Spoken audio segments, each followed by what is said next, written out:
भारत ने ऑपरेशन सिंदूर चलाकर पाकिस्तान को दिखा दिया था कि आतंकी मंसूबों को पालने और भारत को इसका शिकार बनाने की कोशिश का अंजाम क्या हो सकता है।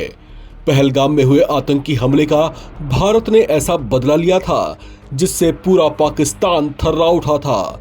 भारतीय सेना और भारतीय वायुसेना ने पाकिस्तान में वो कहर बरपाया था कि उसके कई शहर जोरदार धमाकों से गूंज उठे थे। भारत के ताबड़तोड़ एयर स्ट्राइक से पाकिस्तान की शहबाज शरीफ सरकार और असीम मुनीर की सेना सहम गई थी। इसके बाद पाकिस्तान बिना किसी सबूत के ढिंढोरा पीटता दिखा था कि उसने भारत के 6 फाइटर जेट्स गिरा दिए हैं। उसके इस झूठ पर अब chief of defence staff general Anil Chauhan का जवाब आया है। सीडीएस अनिल चौहान ने पाकिस्तान के ऐसे दावों को पूरी तरह से खारिज कर दिया। उन्होंने कहा कि पाकिस्तान के ऐसे दावों में कोई सच्चाई नहीं है।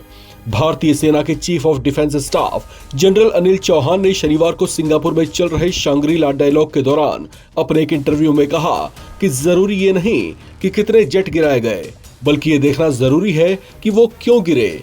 सीडीएस अनिल चौहान ने कहा कि हमने अपनी गलती पहचानी, उसे सुधारा और 2 दिन के अंदर फिर से सभी विमान उड़ाए और लंबी दूरी पर सटीक निशाने भी लगाए। सीडीएस ने पाकिस्तान के इस दावे को गलत बताया कि उसने 6 भारतीय लड़ाकू विमान गिराए थे।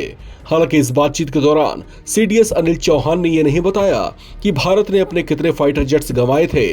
ऑपरेशन सिंदूर के बाद ऐसा पहली बार हुआ जब सेना के वरिष्ठतम अफसर ने पाकिस्तान के साथ हुई झड़प में अपने लड़ाकू विमानों के नुकसान को सार्वजनिक रूप से स्वीकार किया है।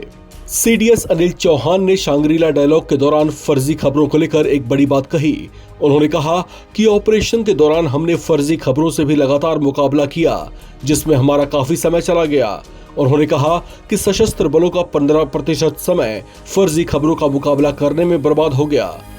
सीडीएस ने कहा कि भारत ने हमेशा अपने नैरेटिव को ठोस आधार पर बनाया है, भले ही हम कभी कभी उन्हें प्रस्तुत करने में धीरे रहे हों। उन्होंने कहा कि इन ऑपरेशनों में सीधे तौर पर शामिल होने के नाते मैं ये कह सकता हूं कि साइबर ने संघर्ष की भूमिका निभाई, लेकिन इसका प्रभाव सीमित था। आपको बता दें कि ऑपरेशन के दौरान एक प्रेस ब्रीफिंग में विदेश सचिव विक्रम मिस्त्री ने गलत सूचना फैलाने के लिए पाकिस्तान की आलोचना की थी। इस बातचीत के दौरान सीडीएस अनिल चौहान ने अमेरिकी राष्ट्रपति डोनाल्ड ट्रंप के उस दावे पर कमेंट करने से मना कर दिया जिसमें उनकी ओर से दावा किया गया था कि अमेरिका ने दोनों देशों के बीच परमाणु युद्ध को टालने में सहायता की थी। ऐसा दावा एक तरफा अमेरिका की ओर से किया गया था। इस पर सीडीएस अनिल चौहान ने कहा कि पारंपरिक युद्ध और परमाणु हथियारों के बीच काफी अंतर और गुंजाइश होती है। उन्होंने कहा कि ऑपरेशन के दौरान भी पाकिस्तान के साथ बातचीत के चैनल हमेशा खुले थे ताकि हालात नियंत्रण में रहें। इस खबर में फिलहाल इतना ही। बाकी अपडेट्स के लिए आप बने रहें एनबीटी ऑनलाइन के साथ।